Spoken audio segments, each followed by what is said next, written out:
Bismillahirrahmanirrahim. Assalamualaikum warahmatullahi wabarakatuh.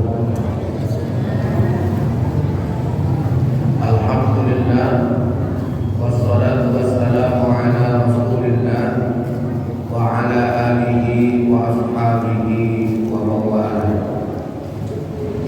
Qala Allah Ta'ala fil Qur'anil Karim, a'udzu billahi minasy syaithanir rajim. Bismillahirrahmanirrahim. Qul ya ayyuhal kafirun la a'budu ma ta'budun wa la antum 'abiduna ma a'budu wa la ana 'abidu ma 'abadtum wa la antum 'abiduna ma a'budu lakum dinukum waliyadin. Wa qala Rasulullah sallallahu alaihi wasallam fi kitabihil hadits, man tashabbaha biqaumin fahuwa minhum. Sadaqallahul azim wa sadaqa rasuluhun nabiyyul karim wa nahnu ala dzalika minasy syahidin wasyakirin walhamdulillahi rabbil alamin. Mari kita bersyukur kepada Allah atas limpahan rahmat dan karunia-Nya kepada kita. Salawat dan salam kepada Rasulullah Nabi besar Muhammad sallallahu alaihi wasallam. Kita semuanya meyakini bahwa salawat yang kita lantunkan insyaallah mendatangkan syafaat di hari kemudian. Amin ya rabbal alamin. Yang kita hormati Bapak Pengurus Badan Kemakmuran Masjid Jami' Al-Ikhlas yang hadir pada malam ini. Kemudian yang saya hormati dan saya muliakan bapak-bapak, ibu-ibu, para tua saya, hadirin wal hadirat yang insyaallah kita semuanya selalu dalam rahmat dan lindungan Allah Subhanahu wa taala. Alhamdulillah, malam ini kita bertemu di malam ke-24 bulan Jumadil Akhir tahun 1445 Hijriah. Lebih kurang sekitar 6 hari lagi kita akan menjumpai bulan Rajab. Setelah Rajab masuklah Sya'ban. Habis Sya'ban maka kita akan menjumpai bulan suci Ramadan.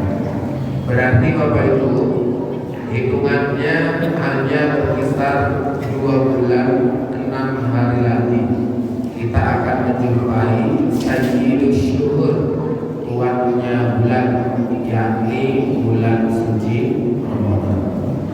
Kalau kita ditanya, yakinkah kita akan sampai di bulan Ramadan tahun ini? Jawabannya insya Allah yakin bahwa ya, walaupun kita tidak tahu kapan berakhir usia kita, tapi kita dianjurkan untuk optimis. Optimis itu artinya kita seolah-olah punya semangat hidup yang kuat. Kadang ada orang ditanya, wah yakinnya wah sampai Ramadan tahun ini? Jawabannya, kalau Ustaz kolesterol naik terus, gula naik terus, dan asam urat pun naik. Ditanya sampai tanggal lagi Ramadan ini, itu namanya bukan optimis tapi pesimis. Nah, kita hidup nggak boleh pesimis, kita harus optimis. Tapi optimis yang kita miliki itu jangan membuat kita lupa berdoa kepada Allah. Kita tetap minta sama Allah. Apa mintanya Pak Ustaz? Mintanya mudah-mudahan kita semuanya sehat-sehat, panjang umur dan murah rezeki.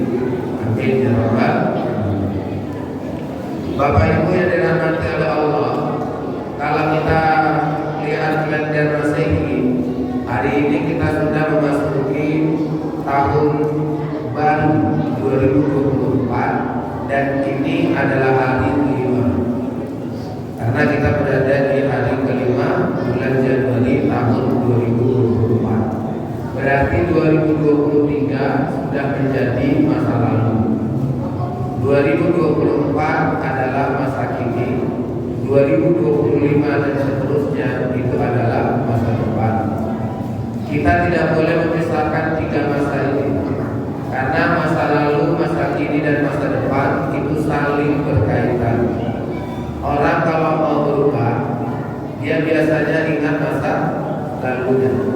Wah, aku dulu gak pernah mau ke masjid, aku sekarang ke masjid lah. Aku dulu gak pernah mau ikut pengajian, sekarang aku ikutlah. Aku dulu cakapku kotor kali, sekarang ya aku bersihkanlah cakapku. Ya, aku dulu orangnya suka ngopi, oh sekarang berubahlah. Ternyata masa lalu itu walaupun sudah lewat, itu memiliki peran dan fungsi untuk melakukan perubahan. Nah, masa ini mengajari kita untuk bersyukur. Oh, alhamdulillah aku nyampe juga di hari ini, jam ini, detik ini. Dan kalau kita bersyukur kepada Allah, berarti kita tidak menyia-nyiakan waktu dengan baik. Kemudian masa depan itu harapan. Kita disuruh oleh Allah untuk menentukan masa depan kita supaya baik masa depan kita.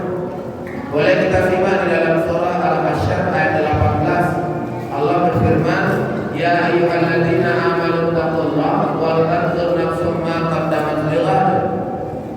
Wahai orang-orang yang beriman, bertakwalah kepada Allah dan pandanglah apa yang akan engkau perbuat untuk hari esok.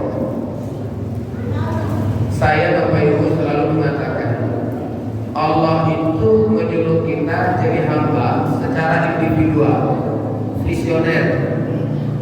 Jadi bukan hanya mau jadi kades, kita harus visioner. Mau jadi camat, visioner. Mau jadi caleg, visioner. Mau jadi bupati, visioner. Mau jadi gubernur, visioner. Mau jadi presiden, visioner. Gak mesti. Tapi secara pribadi Allah menyuruh kita untuk jadi hamba yang visioner. Artinya apa? Kita bisa memandang ke depan itu seperti apa. Apa yang harus kita lakukan ke depan kita sudah tahu. Bagaimana kita ke depannya kita sudah tahu. Dan boleh jadi kita bisa memprediksi ke depannya itu seperti apa gambaran kehidupan kita. Makanya kalau di kantor-kantor, di perusahaan-perusahaan itu disuruh buat milestone. Kalau mau menjabat di milestone, kau harus kerjain apa setahun ini, 2 tahunnya nanti kerjain apa, 3 tahun lagi kerjain apa. Kenapa? Karena memang kita diperintahkan untuk membangun masa depan yang baik. Ya, kalau anak-anak muda yang masih muda-muda ini kan bisa juga kayak gitu. Di 5 tahun aku harus sudah punya istri, jangan asik melajang aja. Dari dulu asik jumpa dulu aja, kan gak enak. Ya, oh 5 tahun ke depannya setelah menikah harus sudah punya rumah. 5 tahun ke depannya harus sudah punya mobil. 5 tahun ke depannya, ya Pak Ustaz, itu kan tujuannya dunia semua ya Pak Ustaz bilangkan. Iya, dunia itu bisa membuat kita nyaman ya dalam beribadah. Kalau ada Ustaz bilang jangan terlalu mengejar dunia, ya itu betul. Ya, tapi Bapak Ibu harus ingat mengejar akhirat, insya Allah dapat dunia. Jangan digambarkan bahwasanya kita di akhirat tapi hidupnya miskin, akhirat hidupnya itu sangat-sangat sederhana. Tidak. Kalau kita lihat sahabat-sahabat Nabi dulu kaya-kaya, Pak. Kenapa? Karena memang Islam mengajarkan kepada kita untuk menjadi orang kaya. Kok gitu saya bilang, ya memang secara tekstual tidak ada. Ya dalam hadis dan Al-Quran itu kita jadi orang kaya kan?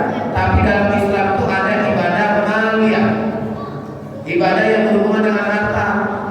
Gimana bapak mau keluarin zakat kalau nggak ada duitnya mau dikeluarin? Gimana bapak ibu mau sedekah kalau nggak ada duitnya? Gimana bapak ibu mau wakaf kalau nggak ada asetnya? Gimana bapak ibu mau berangkat haji, mau berangkat umrah kalau tidak ada uangnya? Ada ibadah yang berhubungan dengan harta. Makanya untuk mencapai ibadah itu boleh kita mencari harta, boleh. Tapi ya kita jangan melupakan hal-hal yang terkait dengan akhirat. Makanya kalau ada orang bilang kau sih bukan mau cari duit aja. Nah, itu cari duit itu bagian dari kerja. Dalam Islam kerja itu ibadah. Maaf Ibu, bahkan orang yang kerja itu masuk dalam kategori jihad. Jihadnya namanya apa? Jihad manusia, jihad mencari nafkah. Jadi kalau suami ibu kerja berarti jihad. Tapi kalau suami ibu nggak kerja berarti jahat. Jadi Jadi kalau ada suami kerja, jihad. Kalau nggak kerja, jahat. Masa mau makan aja bininya, suruh kerja. Atau soal itu. Ya. Jadi kalau ada orang misalnya bilang, jadi kalau ada orang kerja itu berarti dia ibadah. Maka saya selalu kalau khutbah Jumat itu saya selalu bilang gini Bapak Ibu. Ya, jangan bilang 8 jam kerja, 8 jam istirahat, 8 jam ibadah. Islam nggak pernah ngajarin begitu. Itu pelajaran dari orang Barat. Kalau Islam mengajarkan 24 jam kita bisa ibadah. Lah kok gitu Ustaz? Lah kerja katanya 8 jam itu ibadah. Istirahat itu ibadah. Baca hadisnya inna fi jasadika 'alaika haqqan. Sesungguhnya dalam jasad itu ada haknya. Salah satu hak jasad yang harus kita tunaikan itu adalah istirahat.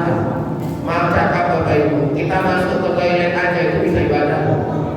Padahal toilet itu tempat najis, toilet itu tempat berkumpulnya setan gitu. Tapi masuk situ bisa ibadah. Berpahala masuk toilet. Kok bisa Ustaz? Ketika mau masuk baca doa.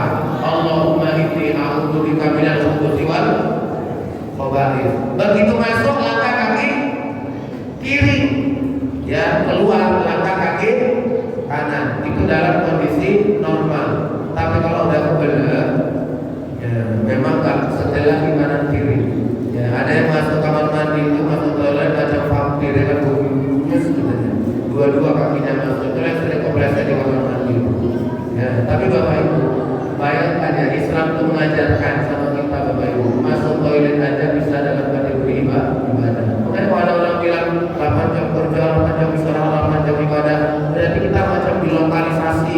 Oh kesempatan ibadah hanya 8 jam. Tidak, Islam tidak mengajarkan demikian. Islam mengajarkan kepada kita 24 jam kita bisa ibadah. Ini pada maghrib kita ngumpul di sini nih, posisinya masing-masing kan beda-beda ini. Ada yang duduknya bersandar, ada yang tak punya sandar.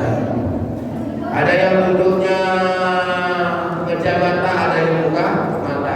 Tapi ini sama nih pahalanya, sama-sama dapat pahala 1000 rakaat sholat. Ya, nah, ada yang ngejam berarti 1000 juga Ustaz. Iya, 1000 rakaat sholat. Nggak ada masalah. Jadi kalau ada pak kawan kita yang diajak ngaji, Pak ngaji yuk, kita bilang ini mantu aku bilang sama dia Pak, Bapak lebih bagus tidur di masjid waktu pengajian daripada Bapak tidur di rumah. Kenapa? Kalau Bapak tidur di rumah nggak dapat apa-apa, tapi kalau Bapak tidur di masjid pas Ustaz ceramah, Bapak tetap dapat 1000 rakaat sholat sunnah. Tapi jangan gara-gara saya sampaikan kayak gini nanti pengajian akan datang tidur semua. Ya jangan, kasihan juga kalau Ustaznya ya ceramah semuanya tidur aja ya. Tapi Bapak Ibu dan rahmat Allah, gini ya, cara memanage waktu itu jangan punya pemikiran bahwasanya oh kita cuma 8 jam beribadah, tidak 24 jam kita bisa beribadah. Nah Bapak Ibu, terkait dengan masuknya tahun yang baru ini, yang perlu kita jaga baik-baik ada 3 dulu agama. Pertama adalah akidah, yang kedua ibadah, yang ketiga adalah akhlak. Inilah ruang lingkup besar ajaran Islam: akidah, ibadah, dan akhlak. Ini 3.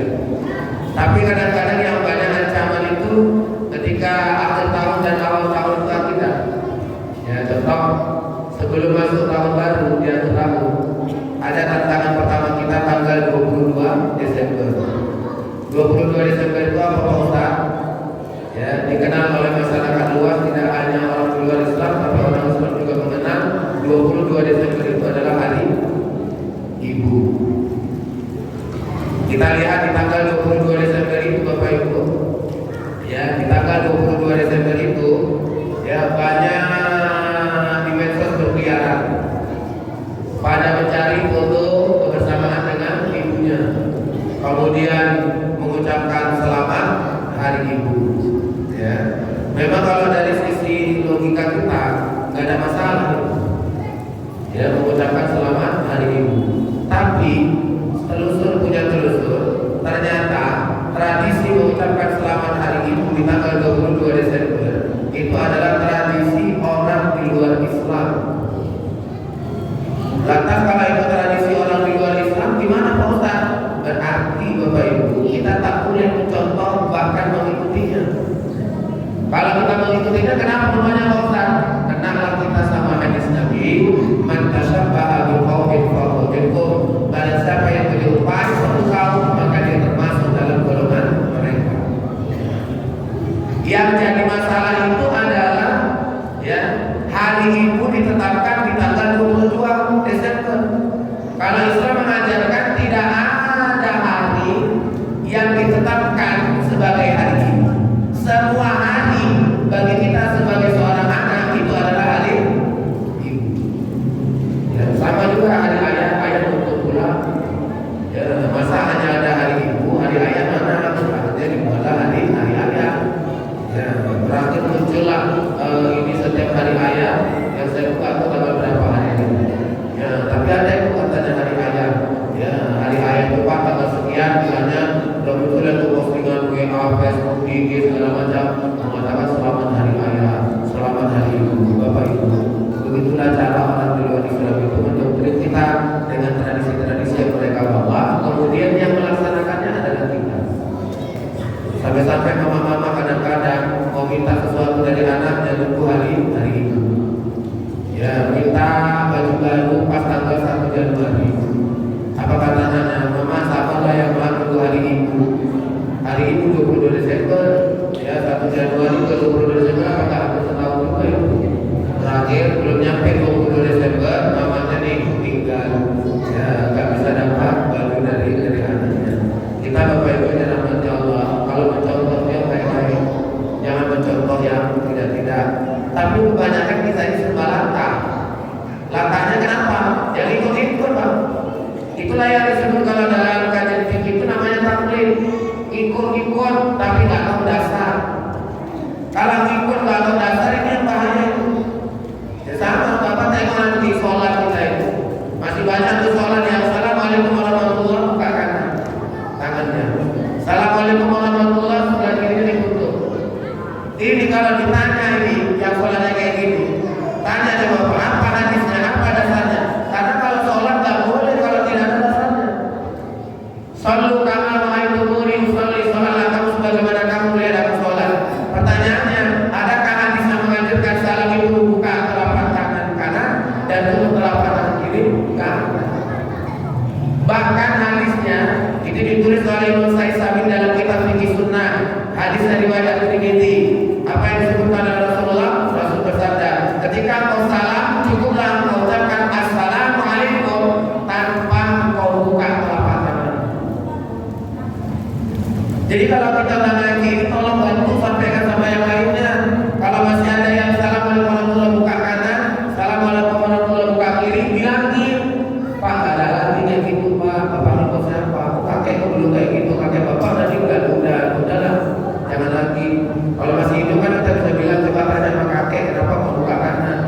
Tapi kalau di warung kopi kita bahas ini habis kita Pak. Apa kata orang di warung kopi? Kenapa kok buka kanan buat tutup kiri? Kanan itu kan surga, makanya mau buka. Jadi kiri itu neraka, makanya mau tutup. Kamu bilang bodoh juga ya. Enak kali lah ini buka kanan tutup kiri, hanya mau buka surga dan tutup neraka. Rupanya satu lagi ada kanan dibuka, kiri dibuka. Coba kalau dibuka dua-dua itu kiri neraka Pak. Kalau buka, kok nggak tahu aku bisa dirokok. Apa hubungannya Pak? Kalau aku buka surga aja, aku tutup neraka, nanti aku masuk surga mau merokok Pak, ya cari api gitu. Nah ini orang ngaji di warung kopi. Ya makanya kalau ngaji di warung kopi bahaya. Ya sama, ada pengumuman dari masjid kabar duka cita telah meninggal dunia Bapak Fulan bin Fulan untuk usia 45 tahun dikuburkan besok setelah zuhur. Yang di warung kopi itu bahas sampai tinggal. Itu Bapak itu berapa umurnya? 45 tahun ya Allah masih muda ya. Padahal Bapak itu rajin dari masjid, orangnya suka senyum, rajin sedekah. Ya pokoknya kalau ngomong lembur kali. Itulah ya orang baik cepat tinggal. Makanya kau jangan baik-baik kali kau. Jadi kalau mau baik-baik kali coba tinggal. Itu ngajinya di mana? Di warung kopi. Bukan kalau ngaji di warung kopi rupanya. Pokoknya ngajinya di masjid. Jadi kalau orang tak mau masjid, kalau saya mana kita doakan, jangan kita ceritain. Ini bapak kadang-kadang mau juga langkah. Dulu sholat isya, dulu di daerah sini kan. Udah ini diceritain kawannya nggak ke masjid. Dikirnya diceritain makin ke masjid, salah. Yang diceritain itu makin nggak ke masjid. Ya wah kenapa nggak ke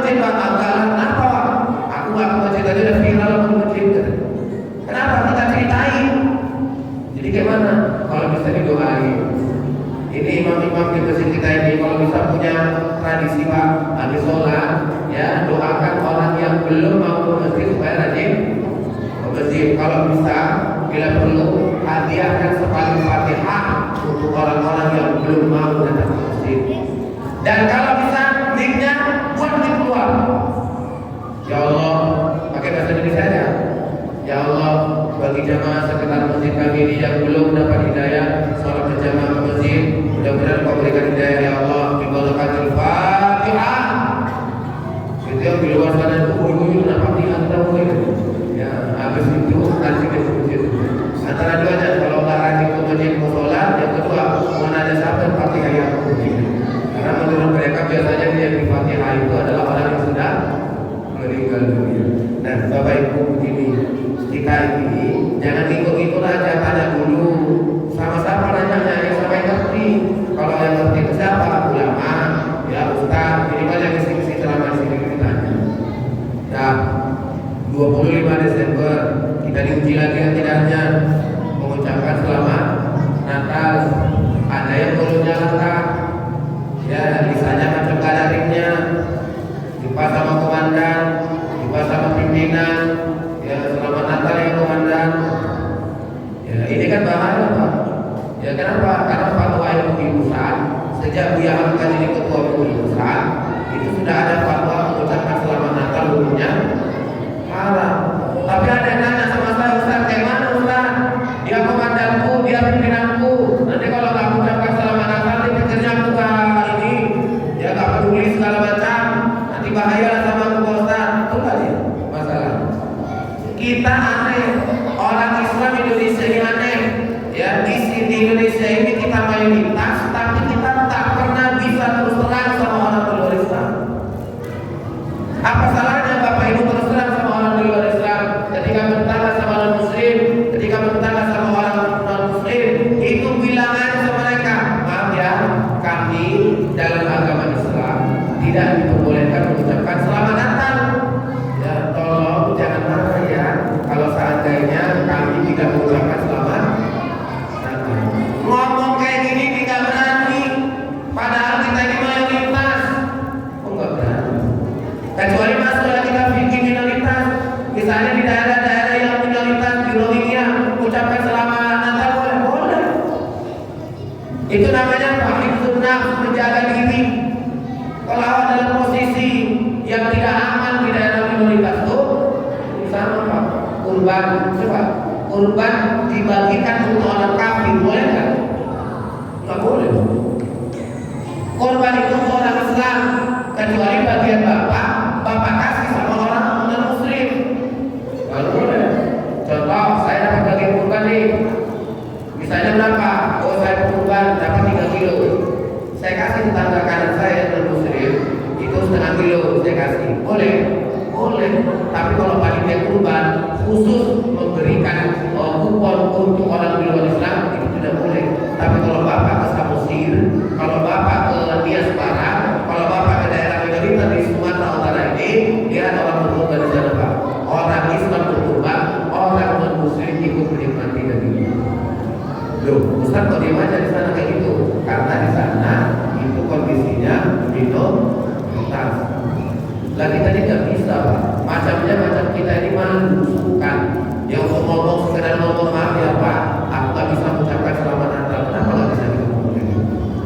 Atau gini, Pak sudah lama Ustaz, kami nggak sanggup. Oke, sekarang ganti aja, jangan ucapin selamat Natal, tapi ganti dengan bahasa perhatian yang lain.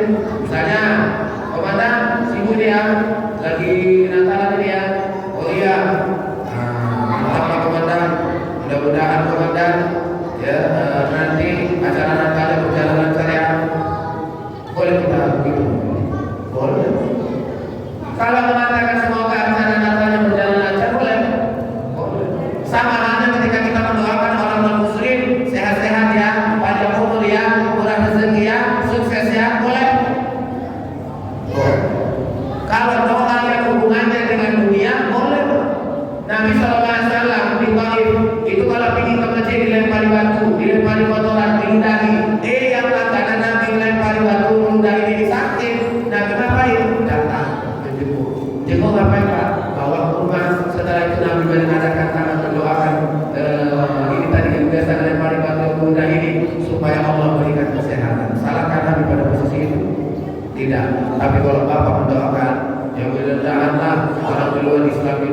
ya diampuni Allah dosa-dosanya.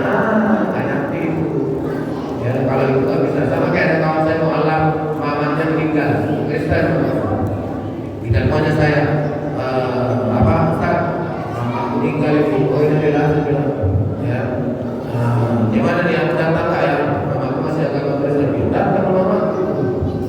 Ya datanglah saya bilang. Ya jadi aku nanti gimana di sana? Ya datang sebagai anak datang. Jadi aku doa, jangan mau doakan yang mana? Kalau mama kita di luar Islam kita doakan mama sehat-sehat, mau masih hidup boleh. Mama mau rezeki ya mama boleh. Mama mau urusannya lancar ya mama boleh. Ya bahkan maaf Bapak Ibu ya, ngantarkan mama ke gereja pun boleh. Itulah bakti kita. Ya, tapi Bapak Ibu ini izin. Kalau mendoakan semoga mama diampuni dosanya sama Allah yang nggak bisa. Karena mama kita bukan muslim. Terus habis itu gimana Pak Ustaz? Kalau kita datang ke situ cukup kita tunjukkan rasa duka kita kepada ini ibu kita yang telah meninggal dunia. Habis itu saya bilang ritual-ritualnya jangan diikuti. Contoh ritual orang di luar Islam kalau meninggal apa itu? Maaf ya Bapak Ibu, nyanyi-nyanyi. Nanti orang suka nyanyi, jangan ikut. Iya nyanyi bilang pulang ikut lah sebelah aku. Nah itu jangan. Kalau ada yang gitu-gitu, kenapa Pak Ustaz? Karena itu bagian dari ritual. Kalau bagian dari ritual tidak boleh. Nah, habis itu Bapak Ibu masuklah tahun baru. Tantangannya apa? Adalah tradisi malam tahun baru. Ya, malam tahun baru tradisinya di trompet dibuka kembang api. Sekali lagi itu tidak dibenarkan, tidak dibolehkan selain alasan mubazir dan bisa membahayakan. Tapi alasan yang signifikan berhubungan dengan akidah bahwa tradisi tiup trompet hidupkan kembang api itu adalah tradisi orang di luar Islam, makanya itu dihukumkan. Pak Ustaz, kami tiup trompet dan hidupkan kembang api. Jadi ngapain Bu? Kami kumpul sama keluarga Pak Ustaz. Bagus. Terus kami buat acara bakar-bakar Pak Ustaz. Paten asal jelas apa yang dibakar. Ya jelas lah Pak Ustaz, ada nggak jelas? Diundangnya orang acara apa bakar-bakar, rupanya bakar sampah. Ya kamu percaya kalau ada saja situ ya berarti apa yang dibakar di sampah? Kalau bakar sampah apa yang datang? Bakar ikan boleh, bakar ayam boleh. Apa yang mau dibakar situ, yang untuk makan-makan silakan, tidak ada masalah. Kemudian dia berdebat, ya berarti itu kan sama aja kita merayakan tahun baru. Lah, mindsetnya, pola pikirnya beda. Maka masuklah kita pada hadis innamal a'malu binniyat. Sesungguhnya segala sesuatu tergantung. Iya. Orang bilang Pak, kita bakar-bakar kumpul keluarga itu nanti merayakan ulang tahun baru. Nah kita mau jalan pula. Nah kita bakar-bakar kumpul keluarga untuk mengimbangi tradisi orang luar Islam yang tidak baik itu. Kita ganti dengan tradisi silaturahim antar keluarga, bagus. Ya kita makan-makan bersama dengan keluarga, bagus. Kalau kami di RUI itu aturannya apa? Malam itu istilah dengan aktivitas ibadah, berzikir, bersolawat, muhasabah, dan wala tahim, ya tausiah. Makanya Bapak Ibu, ini di beberapa tempat di Kota Medan ini kan ada buat kayak gitu kan. Saya nggak tahu di Masjidnya Medan apakah malam tahun baru ada atau tidak. Tapi Pak, kelompok yang sana, kelompok yang sedikit bilang bid'ah itu, beliau mengatakan, oh berarti ini umat Islam ini sudah terjebak. Kenapa? Karena merayakan malam tahun baru. Ya walaupun dengan zikir muhasabah tausiah, ini dianggap merayakan tahun baru. Ini bid'ah sesat masuk. Bapak Ibu, kita ini bukan aparat pemerintah yang punya kekuasaan untuk menghalangi orang tiup trompet di bulan Ramadan ini. Maka kita sebagai masyarakat biasa, kita imbangilah, kita kurangi jamaah kita supaya tidak keluar yang tak bermanfaat. Dengan cara apa? Kumpulkan mereka di masjid, kemudian isi dengan aktivitas ibadah. Makanya Bapak Ibu dan Allah, ini akidah ini yang sangat besar ujiannya. Dan nanti 14 Februari, nah ini pas pula pemilu pula. Tapi saya nggak cerita pemilunya, ya, karena kalau cerita pemilu Bapak Ibu dan ikut baju aja ini. Ini kuning ini kayaknya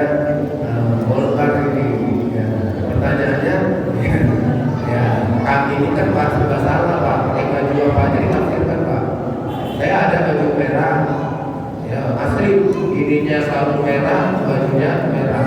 Adalah kalau ceramah pakai baju kepala seorang bilang PDI. Nanti awak pakai baju biru, sarungnya biru, apa kata orang? Demokrat. Ya kalau apa? Nanti ada baju hijau, sarungnya hijau, apa katanya? P3, kalau nggak PKB. Jadi aku mau pakai baju apa lagi? Ya semuanya disalahkan. Ya kalau salurannya ke politik ya udah jelas apa semuanya. Tadi sebelum di sini saya mengisi pengajian akbar di desa Bandar Kelipah. Ya, ya Bandar Kelipah. Ya, jadi saya ngisi di situ. Jamaahnya semuanya pakai baju putih, saya pakai baju ini. Ya, orang punya mau lampu. Tapi saya beruntung karena di sebelah pentasnya ada bendera Golkar. Ya, berarti ada warna yang sama dengan saya. Ya, tapi Bapak Ibu saya bilang lagi, ya kalau ada ditafsirkan Bapak Ibu putih tafsir, tergantung sudut pandang. Kalau Bapak yang mau netral nggak ke politik, Bapak bilang mungkin pas hari ini usah dipakai baju putih. Ya, nggak ada hubungannya itu sama itu. Nah, saya mau bilang begini, 14 Februari itu bukan cerita politiknya, tapi 14 Februari itu ada tradisi yang mengkhawatirkan akidah kita. Apa itu Bapak Ibu?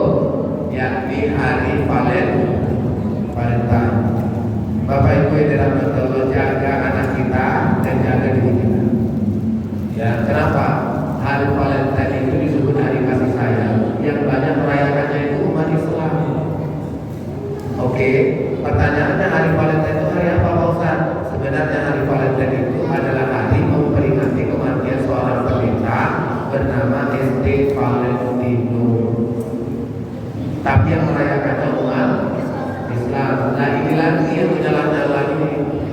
Sama kayak yang saya bilang itu ulang tahun. Siapa yang melarang ulang tahun? Cuma yang tak boleh itu ulang tahun pakai tiup. Ya itu aja masalahnya. Kenapa dia bilang nggak boleh? Tadi itu bagian dari ritual orang di luar Islam. Orang di luar Islam itu kalau mau berdoa di hidup kalian berdoa tidak.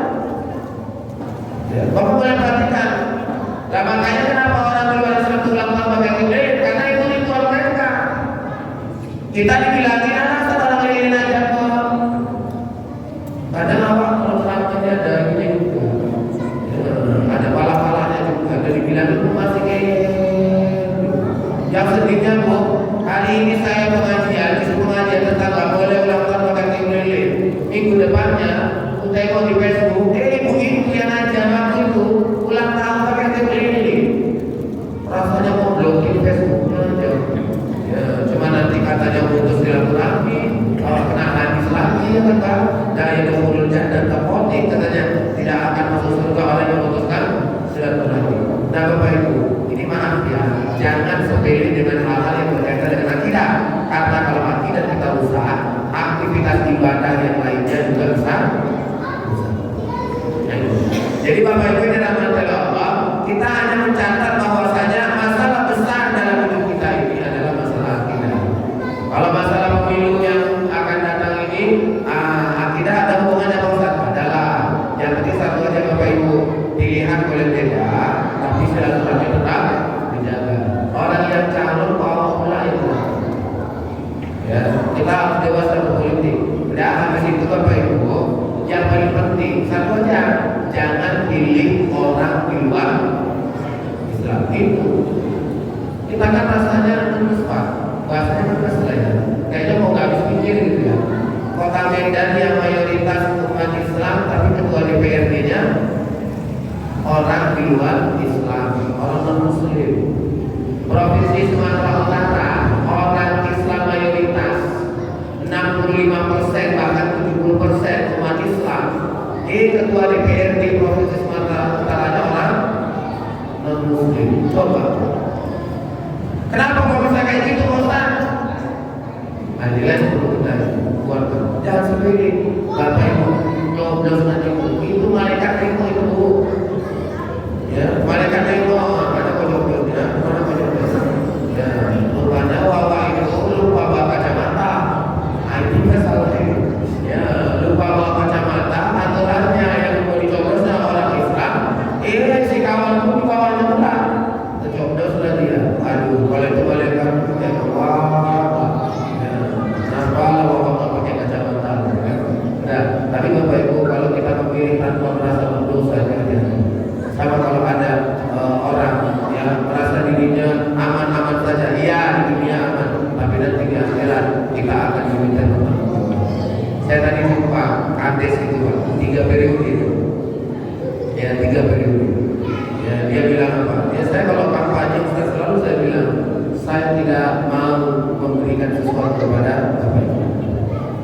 karena dia selalu kampanye mengatakan ar-rashi wal murtashi finnar, yang menyogok, yang disogok masuk neraka.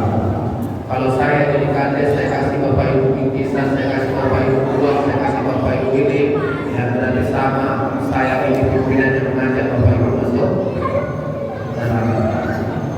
Saya juga pak kades ya, cuman yang lainnya akan berpikir berbeda. Nah bapak ibu dalam Allah, masalah-masalah yang kayak ini harus kita waspadai dan harus kita jaga dengan baik. Kenapa? Karena akidah itu fondasi ya keimanan kita kepada Allah Subhanahu wa Ta'ala. Ya, kalau di dalam Al-Quran surah Al-Kafirun sangat jelas ya Bapak Ibu.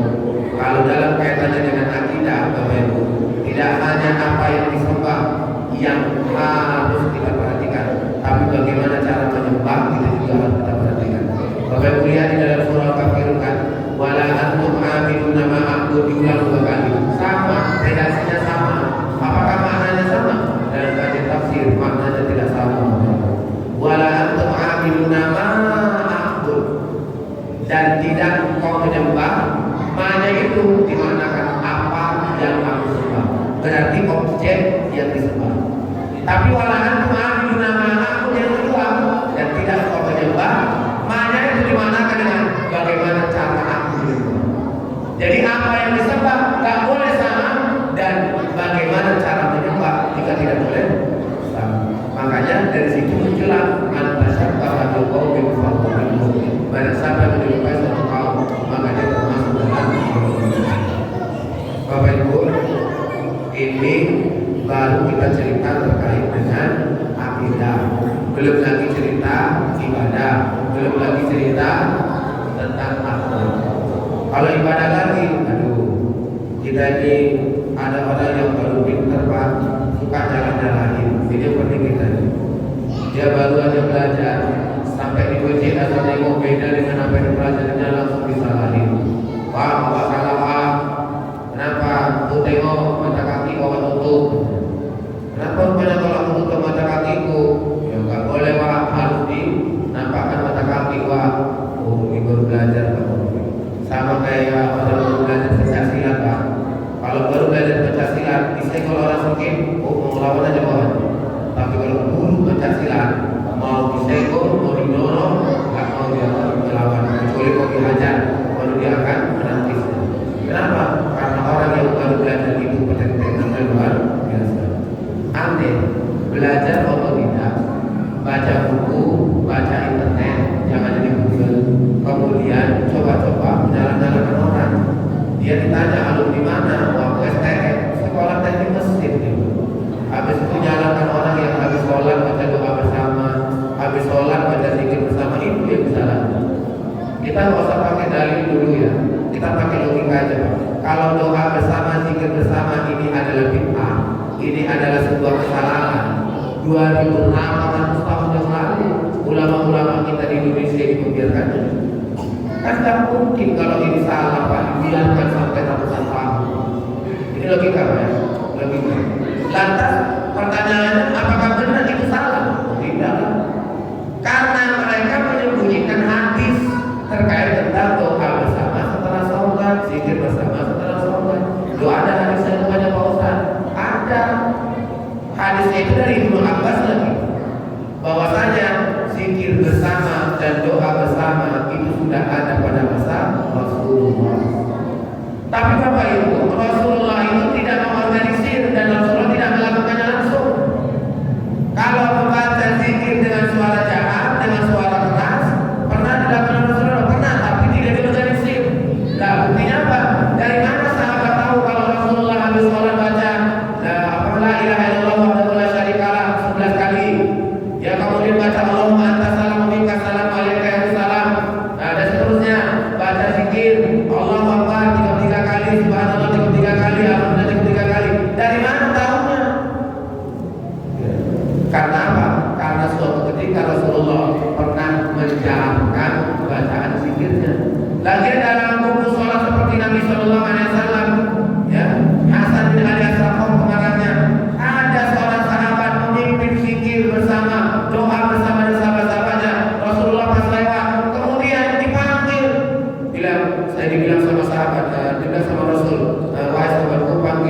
yang memiliki zikir bersama dan doa bersama. Sahabat udah mulai gini Pak, ketir-ketir juga kan. Wah ini kayaknya mungkin kena marah. Rupanya apa terjadi? Datang kepada Rasulullah, malah sama Rasul dikasih sekopi emas. Pertanyaannya Bapak Ibu, bagus nggak kira-kira itu? Kalau dikasih sekopi emas, bagus. Habis ngasih sekopi emas, kemudian Rasul mengatakan lanjutkan bersama saudara-saudaramu, kau agung-agungkan Allah, kau puji-puji Allah, dan kau berdoa bersama dengan sahabat-sahabat.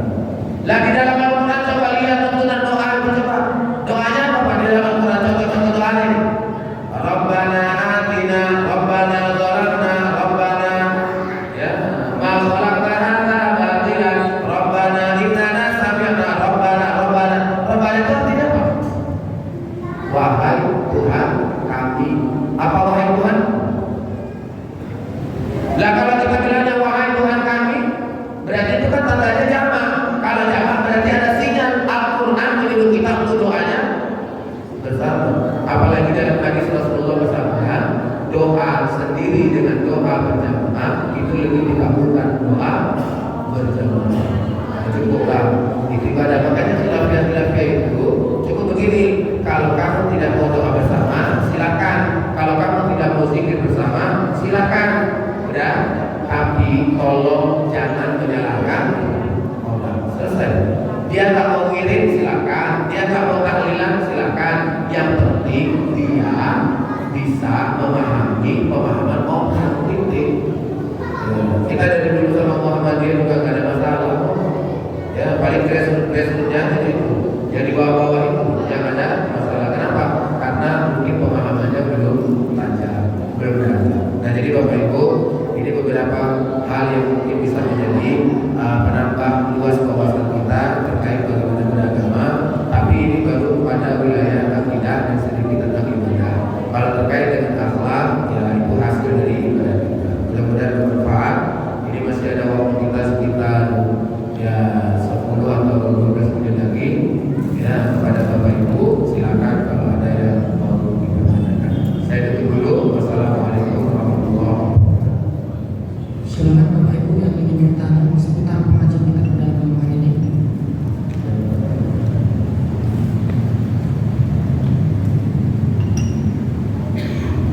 Assalamualaikum warahmatullahi wabarakatuh.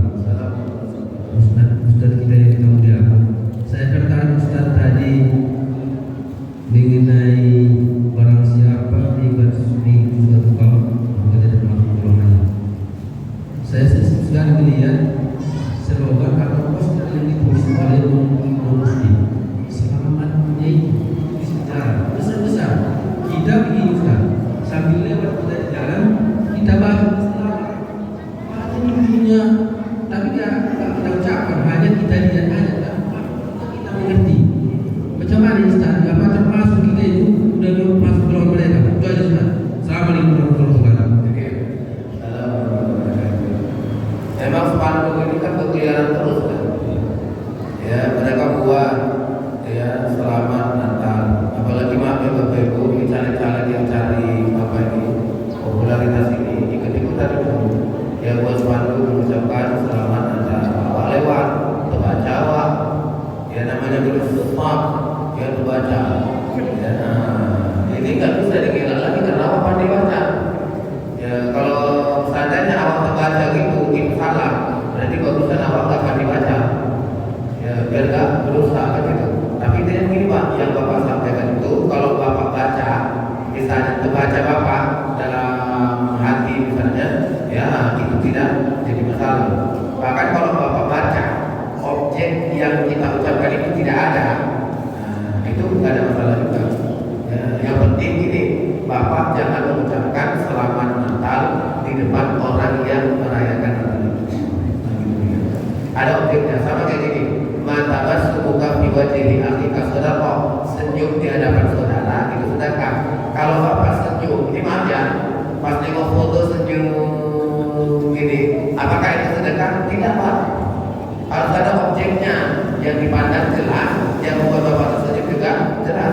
Kalau Bapak sekarang senyum sama saya, itu pahala Pak. Ya, tapi kalau Bapak misalnya senyumnya tidak ada objeknya, itu tidak berpahala.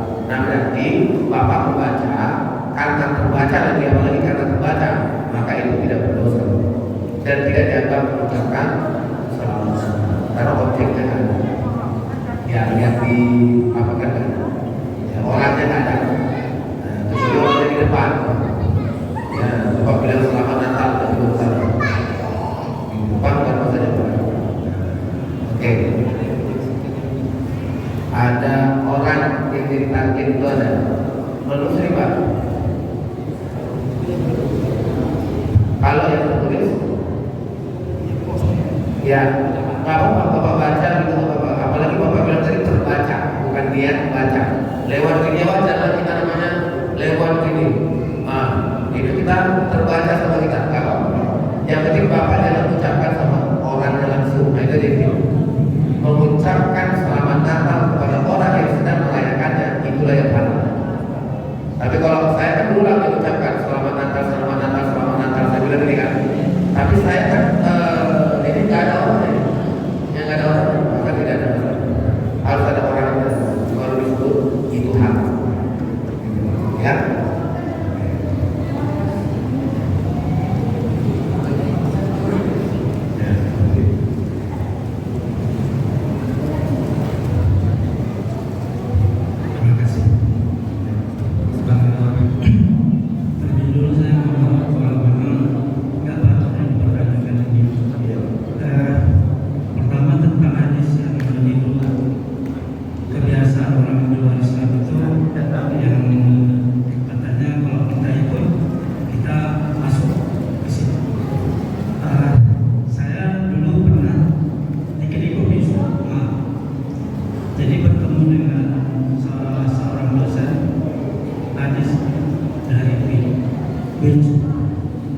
Maaf saya nggak sebutkan namanya.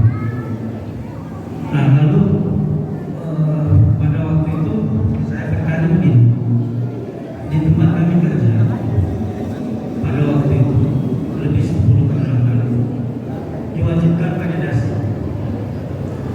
Lalu saya bilang, apakah saya ini termasuk meniru orang yang yang kafir? Karena itu identik dengan kafir.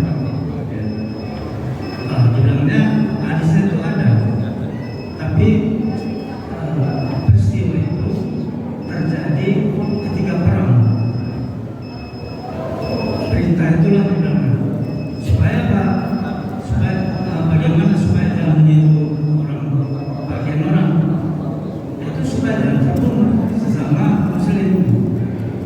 Jadi dibuatnya itu asbabun awalnya itu sehingga silakan aja. Lalu yang kedua, tadi Ustaz bilang kalau ada orang muslim orang tuanya kafir meninggal dunia nggak boleh didoakan minta ampun. Kalau saya tidak salah ingat, Nabi Ibrahim itu mendoakan kepada Allah keampunan untuk orang tua dalam Quran. Itu bagaimana? Terima kasih. Ya. Baik. Jadi nggak apa-apa ya kita lewat sini kan. Ya. Pertama Bapak Ibu terkait dengan hadis man tasyabbaha bil qaumi fa huwa minhum. Barang siapa menyerupai suatu kaum maka dia termasuk dalam golongan mereka. Nah, tasyabbuh ini ya tasyabbuh ini memang kalau hadis itu kan ada kalau Al-Quran ada asbabun nuzul, kalau hadis itu ada asbabun nuzul kan gitu. Nah, jadi terkait dengan menyerupai ini ya ini menyerupai yang masuk dalam bahagian ritual ya. Contoh pakai jas itu punya siapa? Ya jas itu punya siapa? Ya nanti kalau kita ini apa ya kita hubungkan dengan mereka, oh maaf ini pendeta pakai jas. Nanti pakai dasi itu punya siapa? Oh nanti orang itu pakai dasi. Nah perkara jas, perkara dasi ini sebenarnya sudah dipahami tidak bahagian dari ritual, tapi ini bahagian dari pakaian yang secara umum dipakai oleh semua agama. Ya makanya Pak tidak ada fatwa mengatakan pakai dasi itu hukumnya haram. Ya pakai jas itu hukumnya haram, tidak, karena dipahami bahwa jas dan dasi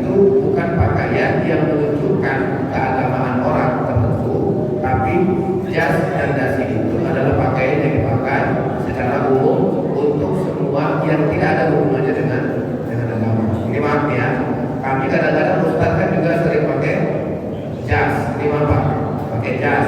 Nah, bahkan kami di MUI, tradisi kami kalau pelantikan kalau ini itu pakai sarung, pakai baju putih dan pakai jas. Dan itu sebagai salah satu ya simbol yang tidak menunjukkan agama-agama.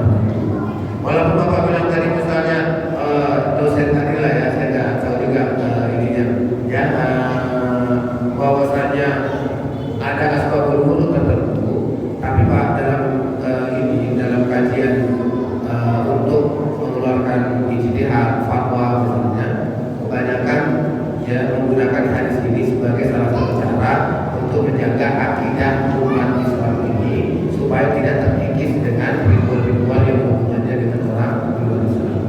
Makanya mengucapkan selamat ini, mengucapkan selamat Valentine, mengucapkan ini mengikuti tradisi-tradisinya, itu bahagian dari tasyabuh. Ya, tasyabuh itu nanti kalau dalam kajian fikih dibagi-bagi lagi Pak. Ada tasyabuh yang berhubungan dengan akidah, ada tasyabuh yang tidak berhubungan dengan akidah.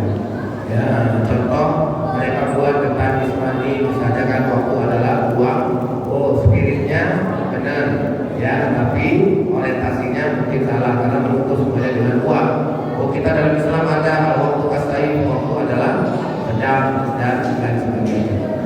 Saya hanya bisa merespon itu kalau terkait dengan tasyabuh. Yang kedua terkait dengan doa. Ya, terkait dengan doa, saya secara jujur saya tidak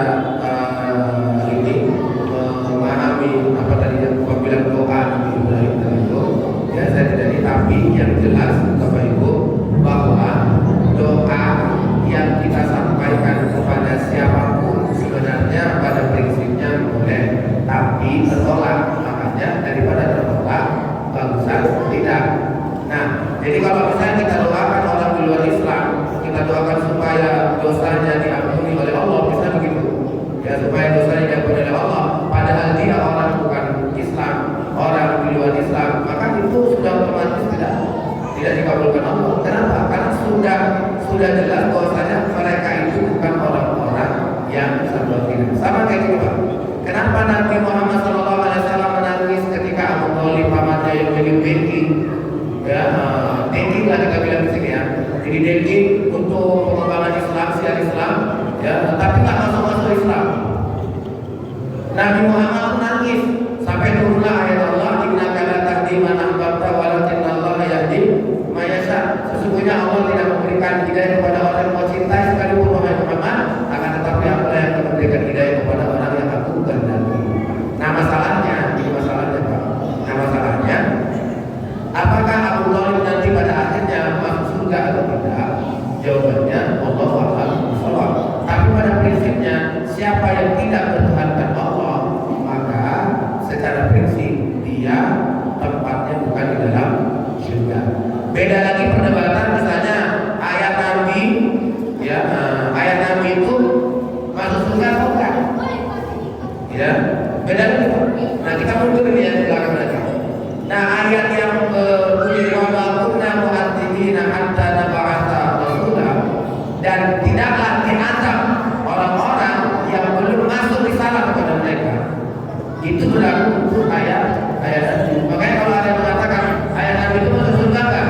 Kita yang berakidah Ahlussunnah wal Jamaah ini memahami bahwa ayat Nabi itu selalu masuk surga.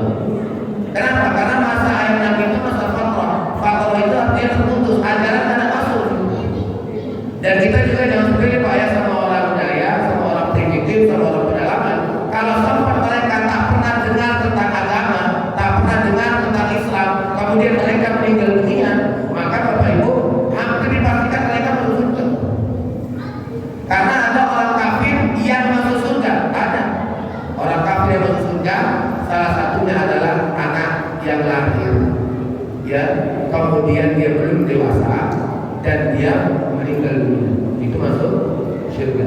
Baru kemudian itu tadi Pak, salah satunya orang yang belum menerima risalah, kemudian dia meninggal dunia. Nah, pertanyaannya lagi, pada masa Nabi Ibrahim, kalau Bapak hubungan dengan Nabi Ibrahim, sudah adakah ini apa namanya ajaran Islam? Nah, itu sampai Nabi ini itu sudah ada agama Islam. Ada lagi mengatakan